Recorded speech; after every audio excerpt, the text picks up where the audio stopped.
Hi guys, welcome back to Sally's Take. Today's video is going to cover the topic of why cis actors should not be playing trans roles. For those of you who do not know the terms, cisgender is a person whose gender identity aligns with their birth sex, while transgender is the opposite.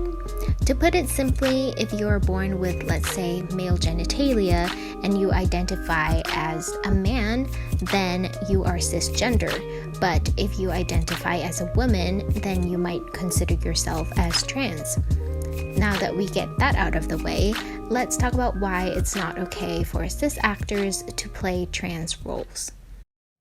First reason is it robs trans actors opportunity to tell their own story and have a career. Whatever your intention is, it's unfair.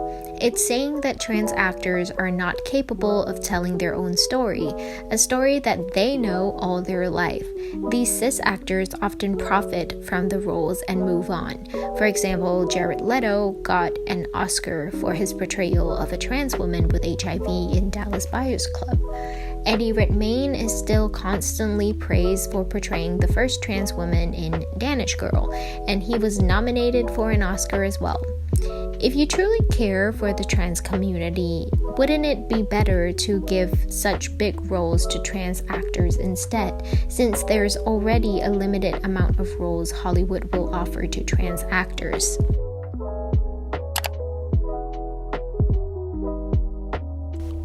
Some may question whether this is limiting cis actors from a role they may be perfect for.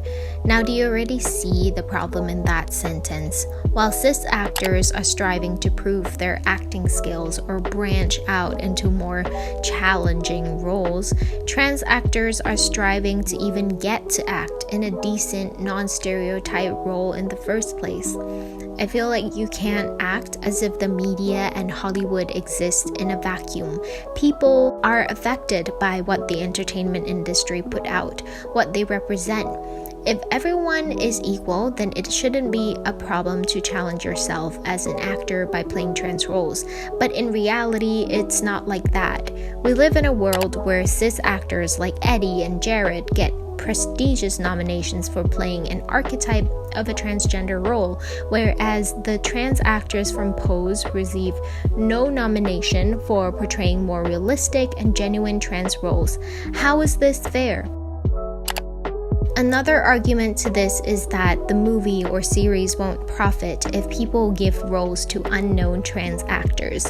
But the thing is, if you don't even give them the chance to act in the first place, how will any of them be famous enough to attract the audience?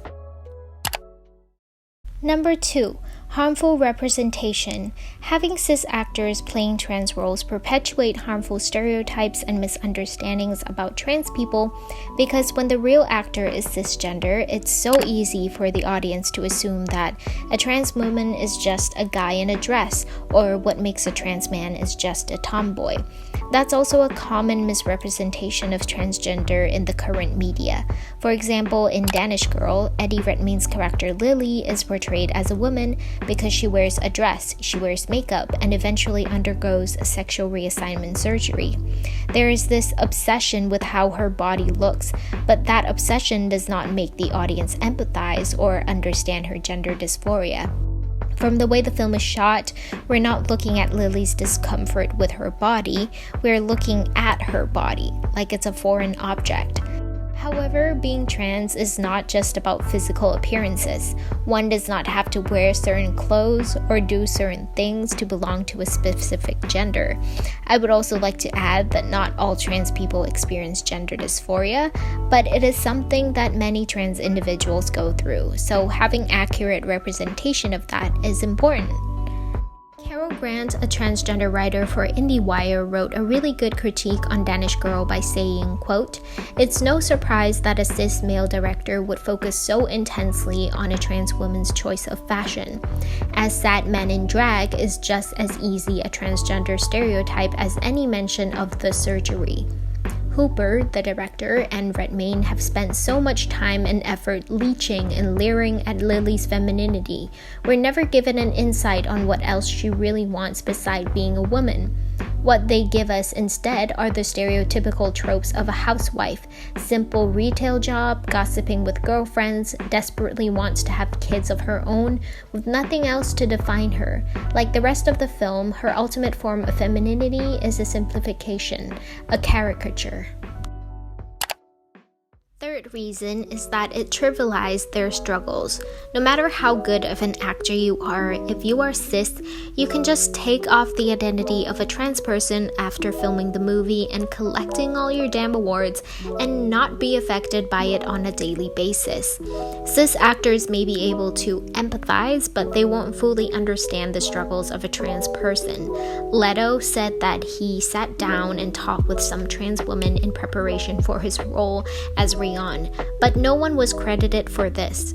A couple of interviews and method acting will not make people understand exactly what it's like to be trans. How is it any different from whitewashing? Since transgender are the minority, I feel like it might be easier for people to understand why it is wrong if we compare it to whitewashing in Hollywood. In the past, people have been trying to deny that whitewashing is a problem by saying that white actors can play every role they want because they are talented and famous.